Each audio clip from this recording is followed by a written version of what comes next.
नमस्कार साथियों, Rathore GS academy में आप सभी का स्वागत है। कहां तक हो चुका था? ज्वारीय वनस्पति तक हो चुका था। चलिए आगे बढ़ने से पहले 2-3 क्वेश्चन का जवाब दीजिए। बताइए, पहला बताइए कि भारत में किस प्रकार की वनस्पति पाई जाती है? भारत में किस प्रकार की वनस्पति पाई जाती है? जवाब दीजिए। उष्णकटिबंधीय आर्द्र पर्णपाती वन पाया जाता है। किस प्रकार का वनस्पति पाया जाता है? उष्णकटिबंधीय आर्द्र पर्णपाती वन पाई जाती है। और बताइए कि ज्वारीय बंदरगाह के बारे में हमने बताया था। ज्वारीय बंदरगाह के बारे में हमने ये बताया था कि समुद्री और स्थलीय पारिस्थितिकी के बीच जो है ना, ज्वारीय वनस्पति किसका कार्य करती है? ब्रिज का कार्य करती है। किसका करती है? ब्रिज यानी सेतु का कार्य करती है। उसके बाद हमने बताया था यूकेलिप्टस का पौधा। यूकेलिप्टस का पौधा को जो है ना, पारिस्थितिकी का आतंकवाद कहा जाता है। कहा जाता है आतंकवाद कहा जाता है। अब बताइए, इसको पारिस्थितिकी का आतंकवाद क्यों कहा जाता है? हमने इसके बारे में क्या बताया था? इस पौधे को जिस जगह लगाया जाता है उसके चारों तरफ यानी 4 से 5 मीटर की डिस्टेंस पे चारों तरफ से जो है ना, उसकी मिट्टी की जो है ना, पोषक तत्व को समाप्त कर देता है। क्या कर देता है? पोषक तत्व को समाप्त कर देता है। और उसके बाद 4 से 5 मीटर के अंतराल में जो कोई वृक्ष नहीं उगता है इसके अलावे। इसीलिए हमने बताया इसे क्या कहा जाता है? पारिस्थितिकी का आतंकवाद कहा जाता है। ये क्वेश्चन पूछा गया है, पारिस्थितिकी का आतंकवाद किसे कहा जाता है? क्या बोलना है? यूकेलिप्टस के वृक्ष को कहा जाता है। यूकेलिप्टस के वृक्ष को कहा जाता है। इसे क्यों कहा जाता है? क्योंकि इसको जिस जगह लगाया जाता है उस तरह के चारों तरफ के मिट्टी के पोषक तत्व को क्या कर देता है? समाप्त कर देता है, नष्ट कर देता है। और उसके बारे में एक पौधे के बारे में हमने और जिक्र किया था। उस पौधे का नाम था पलाश का पौधा। क्या था? पलाश के पौधे को जो है ना, जंगल की आग कहा जाता है। अब हमने बताया था इसको जंगल की आग क्यों कहा जाता है। हमने इसके बारे में यह बताया था, पलाश के वृक्ष का फूल जो होता है ना, काफी आकर्षक होता है। क्या होता है? काफी आकर्षक होता है। इसके आकर्षण के कारण ही इसे जंगल की आग कहा जाता है। क्या कहा जाता है? जंगल की आग कहा जाता है। यहां से बिहार दरोगा का एक क्वेश्चन पूछा जाता है कि पलाश का वृक्ष या पलाश का पौधा किस वनस्पति के अंतर्गत आता है? किस वनस्पति के अंतर्गत आता है? यह बिहार दरोगा का पूछा हुआ क्वेश्चन है। तो बताइए, पलाश का वृक्ष किस वनस्पति के अंतर्गत आता है? के शुष्क कटिली वनस्पति के अंतर्गत आता है। याद रखना इंपॉर्टेंट है। किस वनस्पति के अंतर्गत आता है? शुष्क कटिली वनस्पति के अंतर्गत आता है। इसके अलावा हमने बताया था बेल का पौधा, बेल का वृक्ष हो गया, खैर का वृक्ष हो गया, ये सभी भी किसके अंतर्गत आते हैं? शुष्क कटिली वनस्पति के अंतर्गत आते हैं। इन सभी बातों का हमने जिक्र किया था। यहां से क्वेश्चन हमेशा पूछा जाता है। इस चैप्टर से हमने स्टार्टिंग में ही बताया था कि इस चैप्टर से 2 से 3 क्वेश्चन किसी एग्जाम में पूछा जाता है, नहीं तो एक क्वेश्चन तो फिक्स ही रहता है इस चैप्टर से। ठीक है, इस बात को याद रख, जितने बातों का जिक्र किया है। अब आइए, अगला है कौन सा टॉपिक? आर्द्र भूमि के बारे में। किसके बारे में? आर्द्र भूमि के बारे में। इसको जो विस्तार पूर्वक हम इसका डिस्कस करेंगे और आप लोग को इसको समझना है, क्योंकि यहां से क्वेश्चन, यहीं से मुख्य तौर पर क्वेश्चन पूछा जाता है आर्द्र भूमि के बारे में। अब देखिए, आर्द्र भूमि पहले कहते किसे हैं इस बात को देखिए।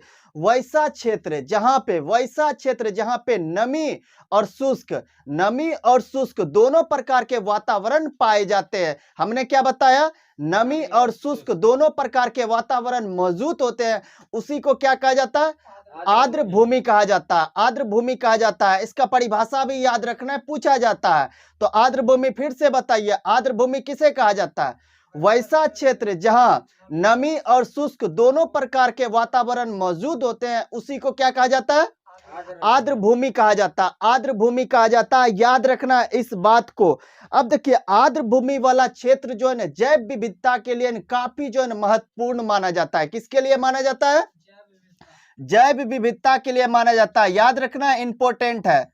जैव विविधता के लिए क्या माना जाता है? इंपॉर्टेंट माना जाता है। तो बताइए, आर्द्र भूमि वाला क्षेत्र किसके लिए इंपॉर्टेंट माना जाता है? जैव विविधता के लिए इंपॉर्टेंट माना जाता है। जैव विविधता के लिए क्या माना जाता है? इंपॉर्टेंट माना जाता है। इसीलिए आर्द्र भूमि को संरक्षण प्रदान किया गया है। क्या क्या कर दिया गया है? इसको संरक्षित कर दिया गया है। क्या किया है? संरक्षित किया गया है, संरक्षित किया गया। और एक बात को याद रखना है कि आर्द्र भूमि के प्रति लोगों को जागरूक बनाने के लिए, लोगों को जागरूक बनाने के लिए आर्द्र भूमि के प्रति 2 फरवरी को, कितने को? 2 फरवरी को जो विश्व आर्द्र भूमि दिवस मनाया जाता है, विश्व आर्द्र भूमि दिवस मनाया जाता है। यह भी क्वेश्चन पूछा हुआ है, बिहार एसएससी का हो गया, रेलवे का हो गया, बीपीएससी दरोगा, इन सभी का क्वेश्चन पूछा हुआ है कि विश्व आर्द्र भूमि दिवस कब मनाया जाता है? 2 फरवरी को मनाया जाता है। क्यों मनाया जाता है? आर्द्र भूमि के प्रति लोगों को जागरूक करने के उद्देश्य से ही मनाया जाता है, उद्देश्य से मनाया जाता है। याद रखना इस बात को। उसके बाद देखिए, इसके अलावे देखिए, विश्व के समस्त आर्द्र भूमि को, विश्व के समस्त आर्द्र भूमि को संरक्षण प्रदान करने के लिए एक सम्मेलन हुआ था। क्या हुआ था? एक सम्मेलन हुआ था। यह सम्मेलन ईरान के रामसर शहर में हुआ था। कहां पे हुआ था? ईरान के रामसर शहर में। याद रखना है, इस शहर का नाम बोला जाता है कि रामसर शहर किस देश में है? तो क्या बोलना है? ईरान में है। याद रखना है, इंपॉर्टेंट है रामसर। तो बताइए सम्मेलन कहां पे हुआ था? ईरान के रामसर शहर में हुआ था। और यह 1971 में हुआ था। कब हुआ था? 1971 ईस्वी में हुआ था। हमने क्या बताया? विश्व के समस्त आर्द्र भूमि को संरक्षण प्रदान करने के लिए एक सम्मेलन हुआ था, जो कि ईरान के रामसर शहर में हुआ था। 1971 ईस्वी में हुआ था। 1971 ईस्वी में हुआ था। उसके बाद देखिए, भारत, इसमें यह पूछा जाता है 1971 में तो ठीक बात है, हो गया, लेकिन भारत इसमें कब से शामिल होने लगा? भारत कब से शामिल होने लगा? तो देखिए, भारत इसमें कब से शामिल हुआ? 1982 से। कब से? 1982 से भारत शामिल होने लगा। 1982 से क्या हुआ? भारत शामिल हुआ। 1982 से भारत शामिल हुआ। इस बात को याद रखना। इस बात को क्या करना है? याद रखना इस बात को। उसके अलावा देखिए, यह पूछा जाता है कि भारत रामसर शहर में, रामसर साइट में अपने आर्द्र भूमियों को कब से प्रारंभ करने लगे थे? कब से? 1982 ईस्वी से। 1982 ईस्वी से। और यह सम्मेलन हुआ कब था? 1971 ईस्वी में हुआ था। 1971 ईस्वी में हुआ था। अब देखिए, वर्तमान में भारत के 80 साइट, कितना साइट? 80, 8 पर 0, 80 साइट जो है ना, भारत का 80 साइट जो है ना रामसर साइट में शामिल है। किसमें शामिल है? रामसर साइट में। यह डाटा है जनवरी 2024 का डाटा है। जनवरी 2023 में भारत का टोटल 75 साइट शामिल था। कितना साइट? 75 साइट शामिल था। लेकिन जनवरी 2024 में जो ना 5 साइट बढ़ चुका है, जिसमें कि कर्नाटक का 3 साइट बढ़ा है और तमिलनाडु का 2 साइट बढ़ा है। तो हमने कितना बताया? वर्तमान में अगर जहां पूछा जाए भारत का कितना स्थल रामसर साइट में शामिल है, तो क्या बताना है? 80 बताना है। उसमें से देखिए, इस 5 का नाम याद रखना है आपको। इन 5 का जो नया, अगर जहां कोई एग्जाम आगे में है तो इन 5 का नाम पूछा जाएगा कि कौन सा 5 जो है नया शामिल हुआ और ये किस राज्य में है। तो इस बात को याद रखना है। हमने क्या बताया? कर्नाटक का 3 शहर, 3 रामसर साइट में शामिल है और तमिलनाडु का 2। कितना? तमिलनाडु का 2। अब देखिए, कर्नाटक में पहला है अंक समुद्र पक्षी अभ्यारण्य। कौन सा? अंक समुद्र। याद रखना है इस बात को। अंक समुद्र ये कर्नाटक का है। कहां का है? कर्नाटक का है। कर्नाटक का याद रखना है। कर्नाटक का 3 है। कर्नाटक का 3 है। उसके बाद तमिलनाडु का कितना है? तमिलनाडु का 2 है। कितना हो गया? टोटल 5 हो गया। टोटल 5 हो गया। कर्नाटक का पहला हमने बताया अंक समुद्र है। उसके बाद दूसरा जो है अघनासीना है। क्या है? अघनासीना है। अघनासीना मोहना अभ्यारण्य है, जो कि कर्नाटक में है। कहां पे है? कर्नाटक में है। तीसरा देखिए, मगधी केरे संरक्षण अभ्यारण्य है। कौन सा है? मगदी केरे संरक्षण अभ्यारण्य, ये भी कर्नाटक में है। 3 कर्नाटक में है, तीनों का हमने नाम बताया। अंक समुद्र, अघनासीना और मगदी केरे, ये तीनों जो है ना कर्नाटक में है। इसके अलावा देखिए 2 हमने बताया तमिलनाडु में, 2 तमिलनाडु में, उसमें पहला है कराईवेट्टू। कौन सा? कराईवेट्टू जो है ना पक्षी अभ्यारण्य है, जो कि तमिलनाडु में स्थित है। कहां पे स्थित है? तमिलनाडु में स्थित है। उसके बाद देखिए तमिलनाडु में एक और सोलर रिजर्व है, जिसका की नाम है लॉन्गवुड। क्या नाम है? लॉन्गवुड है। ये भी तमिलनाडु में है। तो तमिलनाडु में 2 है, कर्नाटक में 3 है। इन पांचों का नाम आप लोग लिख लेंगे, ये पूछा जा सकता है। तो वर्तमान में कितना है? 80 है। याद रखना है, वर्तमान में 80 साइट जो है ना, भारत का 80 जो है ना साइट जो है ना रामसर साइट में शामिल है, रामसर साइट में शामिल है। अब देखिए इसमें से यहां से ये क्वेश्चन पूछा गया है कि बॉयस भारत का सबसे ज्यादा आर्द्र भूमि क्षेत्र किस राज्य का रामसर साइट में शामिल है? भारत का कौन सा राज्य है जहां से सबसे ज्यादा आर्द्र भूमि रामसर साइट में शामिल है? टोटल 16, पहले 14 था, अभी हमने 2 बताया नया, 2 नया बढ़ने के कारण पहले 14 था, अब कितना हो गया? 16 हो गया। तो ये पूछा जाता है किस राज्य का? तो तमिलनाडु का। किस राज्य का? तमिलनाडु का। ये बिहार दरोगा के एग्जैक्ट पूछा हुआ क्वेश्चन है कि रामसर साइट में भारत के कौन से राज्य का सबसे ज्यादा आर्द्र भूमि क्षेत्र रामसर साइट में शामिल है? तो क्या बोलना है? तमिलनाडु का। अगर जब पूछा जाएगा कितना, क्या बताना है? 16 बताना है। कितना? 16 बताना है। उसके अलावा देखिए दूसरा नंबर पे, पहला नंबर पे हमने क्या बताया? तमिलनाडु। क्या बताया? तमिलनाडु। कितना क्षेत्र इसका? 16। उसके बाद दूसरा नंबर पे आता है उत्तर प्रदेश। उत्तर प्रदेश, इसका 10 आर्द्र भूमि क्षेत्र रामसर साइट में शामिल है। याद रखना है इस बात को, तमिलनाडु का 16 वर्तमान में, और उसके बाद उत्तर प्रदेश का 10, सबसे ज्यादा तमिलनाडु का, और उसके बाद दूसरे नंबर पे उत्तर प्रदेश का। याद रखना। उसके बाद देखिए बिहार का एकमात्र स्थल है जो कि रामसर साइट में शामिल है, वह है बेगूसराय का कांवड़ झील। कौन सा है? बेगूसराय का कांवड़ झील है। इस बात को याद रखना है, बेगूसराय का कांवड़ झील है। अब देखिए हमने बताया बिहार का एकमात्र है बेगूसराय का कांवड़ झील, जो रामसर साइट में शामिल है। इसके अलावा हमने बताया टोटल वर्तमान में 80 है, और उसके तमिलनाडु के राज्य से जो है सबसे ज्यादा क्षेत्र शामिल है रामसर साइट में, 16 है। दूसरे नंबर पे उत्तर प्रदेश है। उसके बाद देखिए हमने बताया कि भारत 1982 से रामसर साइट में आर्द्र भूमि क्षेत्र को शामिल करना प्रारंभ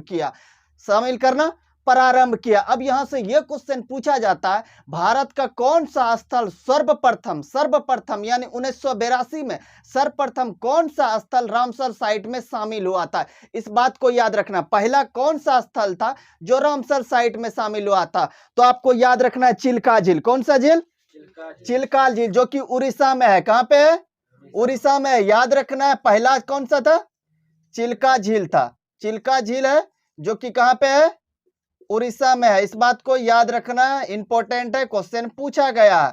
तो बताइए भारत का सर्वप्रथम कौन सा स्थल रामसर साइट में शामिल है? चिल्का झील है। उसके बाद देखिए दूसरा नंबर पे केवलादेव राष्ट्रीय उद्यान, जो कि राजस्थान के भरतपुर जिला में है। कहां पे? ये क्वेश्चन यहां से ये क्वेश्चन पूछा गया, ये तो नहीं पूछा गया कब कौन सा शामिल हो गया। वर्तमान में दरोगा का क्वेश्चन पूछा हुआ है कि केवलादेव किस राज्य में है? किस राज्य में है? तो कहां हमने बताया? राजस्थान में। राजस्थान में भी बताया। राजस्थान में हमने क्या बताया? भरतपुर। वहां पे राजस्थान में ऑप्शन में नहीं था, भरतपुर जिला था। कौन सा था? भरतपुर जिला। तो केवलादेव राष्ट्रीय उद्यान भारत के किस राज्य में है? राजस्थान में। राजस्थान के किस जिला में है? भरतपुर में है। याद रखना इस बात को। एक साथ जो 1982 ईस्वी में भारत का 2 स्थल शामिल हुआ। कौन सा? चिल्का झील उड़ीसा का, और उसके बाद राजस्थान का केवलादेव राष्ट्रीय उद्यान, जो कि भरतपुर जिला में है। इस बात को, इन सभी बातों को याद रखना है, इन सभी बातों को याद रखना है, यहां से क्वेश्चन पूछा जाता है। तो फिर से आप बताइए, आइए इसको रिवीजन करते हैं। देखिए पढ़ाने का मतलब ये नहीं हुआ कि पढ़ा के हम आगे निकल गए, ये तो हर एक बुक में लिखा हुआ है। पढ़ाने का सही मतलब ये होता है कि याद करा देना। क्या करा देना? याद करा देना। तो आइए फिर से इसको रिकॉल करते हैं। देखिए आर्द्र भूमि के बारे में हमने बताया कि आर्द्र भूमि विश्व आर्द्र भूमि दिवस कब मनाया जाता है? 2 फरवरी को मनाया जाता है। 2 फरवरी को क्यों मनाया जाता है? क्यों मनाया जाता है? आर्द्र भूमि के प्रति लोगों को क्या करने के लिए? जागरूक करने के लिए मनाया जाता है। उसके बाद हमने यह बात बताया कि विश्व के समस्त आर्द्र भूमियों को संरक्षण प्रदान करने के लिए, विश्व के समस्त आर्द्र भूमियों को संरक्षण प्रदान करने के लिए ईरान के रामसर शहर में, किस शहर में? ईरान के रामसर शहर में 1971 ईस्वी में, कब? 1971 ईस्वी में जो है ना एक सम्मेलन हुआ जिसको कि क्या कहा गया? रामसर सम्मेलन कहा गया। जिस शहर में यह सम्मेलन हुआ उसी के नाम से इसको संबोधित कर दिया गया, रामसर सम्मेलन के नाम से जाना गया। उसके बाद हमने बताया कि भारत रामसर साइट में आर्द्र भूमि क्षेत्र को कब से शामिल करना प्रारंभ किया? तो कब से? 1982 से।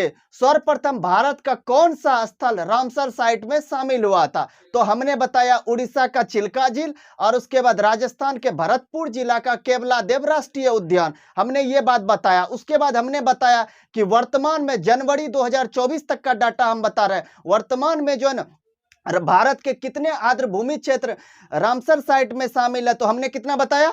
80 बताया, 80 बताया। इससे पहले 2023 में जो है ना 75 था, 5 बढ़ चुका है। उसमें से कर्नाटक के कितना? 3 बढ़ा और तमिलनाडु का 2 बढ़ा, जिसके कारण कितना हो गया? 80 हो गया, 80 हो गया। इसके अलावा हमने क्या बताया? यहां से यह क्वेश्चन पूछा गया है कि भारत के किस राज्य का सबसे ज्यादा आर्द्र भूमि क्षेत्र जो है ना रामसर साइट में शामिल है? तो हमने किसका नाम बताया? तमिलनाडु में बताइए। बिहार दरोगा का पूछा हुआ क्वेश्चन है, कितना साइट, कितना क्षेत्र शामिल है? टोटल 16 है। दूसरे नंबर पे कौन है? यूपी है। कौन सा है? यूपी है। इसको याद रखना, इन सभी बातों को याद रखना, यहां से क्वेश्चन पूछा गया। उसके बाद आगे बढ़िए, आगे आते हैं हम लोग जैव मंडल आरक्षित क्षेत्र। अगला कौन सा है? जैव मंडल आरक्षित क्षेत्र। देखिए टोटल 18 जैव मंडल आरक्षित क्षेत्र है। कितना है? 18 है। इस बात को याद रखना है, पूछा गया है कि कितना जैव मंडल आरक्षित क्षेत्र भारत में है? तो कितना है? 18 जैव मंडल आरक्षित क्षेत्र है। इसमें से 12, कितना? 12, 18 में 12 जो है ना यूनेस्को में शामिल है, यूनेस्को विश्व धरोहर स्थल में शामिल है, यूनेस्को यानी विश्व धरोहर स्थल में शामिल है। कितना शामिल है?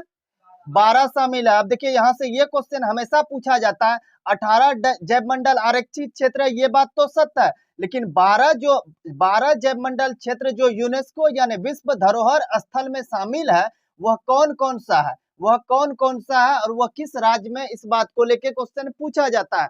तो आइए, हमने 18 का नाम लिखा है, उसके बाद हमने 12 जो है, 12 जो शामिल है उसके बारे में भी हमने लिखा है।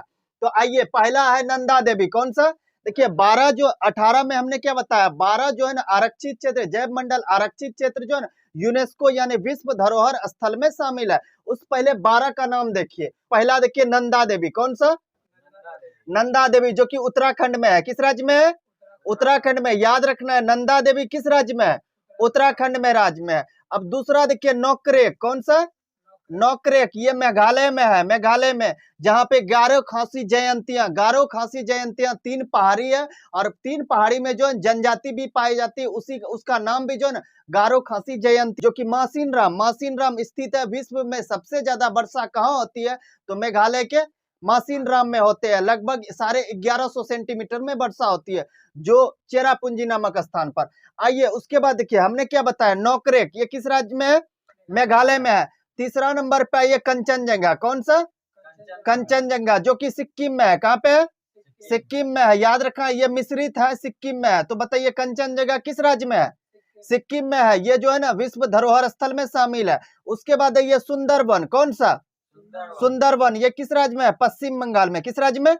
पश्चिम बंगाल, जो कि विश्व धरोहर स्थल में शामिल है। उसके बाद 5वां नंबर पे आइए सिमलीपाल। कौन सा? सिमलीपाल उड़ीसा में। किस राज्य में है? उड़ीसा में, जो कि विश्व धरोहर स्थल में शामिल है। 6ठा नंबर पे आइए पन्ना। कौन सा? पन्ना, जो कि मध्य प्रदेश में है। कहाँ पे? ये वही पन्ना है जहां से सबसे ज्यादा हीरा निकाला जाता है, सबसे ज्यादा हीरा मध्य प्रदेश में निकाला जाता है। तो मध्य प्रदेश में किस जगह से? तो पन्ना नामक जगह से। किस जगह से? पन्ना, ये वही पन्ना है जो कि मध्य प्रदेश में है, विश्व धरोहर स्थल में शामिल है। 7वें नंबर पे आइए पंचमढ़ी। कौन सा? पंचमढ़ी, जो कि मध्य प्रदेश में है। किस राज्य में है? मध्य प्रदेश में। यहाँ से ये पूछा गया कि पंचमढ़ी किस राज्य में, ये नहीं पूछा गया कौन सा शामिल है या नहीं है, ये इस बात को नहीं पूछा था, पूछा था पंचमढ़ी किस राज्य में है, तो क्या बताना है, मध्य प्रदेश में, याद रखना है, जो कि विश्व धरोहर स्थल में शामिल है।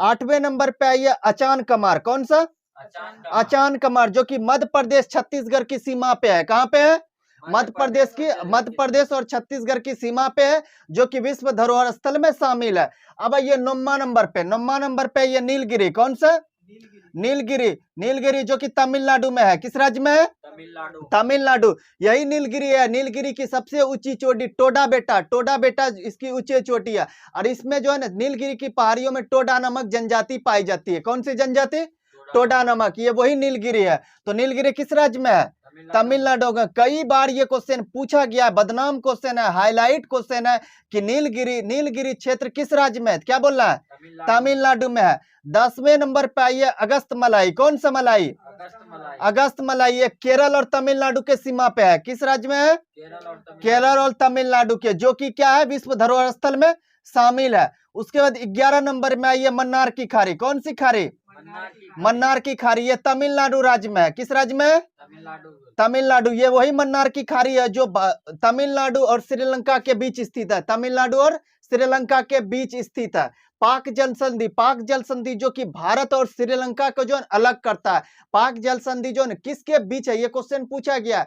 पाक जल डमरू या फिर पाक जल संधि किन दो देशों के बीच है, क्या बोलना है, भारत और तमिलनाडु के बीच है। तो मन्नार की खाड़ी कहाँ पे है, तमिलनाडु पे है। 12वें नंबर पे ये ग्रेट निकोबार, कौन सा निकोबार, ग्रेट निकोबार द्वीप समूह में स्थित है, कहाँ पे है, अंडमान निकोबार द्वीप समूह। हमने बताया था भारत का दक्षिणतम बिंदु जो कि इंदिरा पॉइंट है, कौन सा पॉइंट है, इंदिरा पॉइंट, जो कि अंडमान निकोबार द्वीप समूह में है। अंडमान निकोबार द्वीप समूह में भी ऊपर के भाग को अंडमान कहते हैं, नीचे के भाग को, ग्रेट निकोबार में ही इंदिरा पॉइंट स्थित है, कहाँ पे स्थित है, ग्रेट निकोबार में, कहाँ पे, ग्रेट निकोबार। तो ग्रेट निकोबार शासित प्रदेश में है, तो अंडमान निकोबार द्वीप समूह। देखिए अंडमान निकोबार द्वीप समूह जो भारत का एक केंद्र शासित प्रदेश है।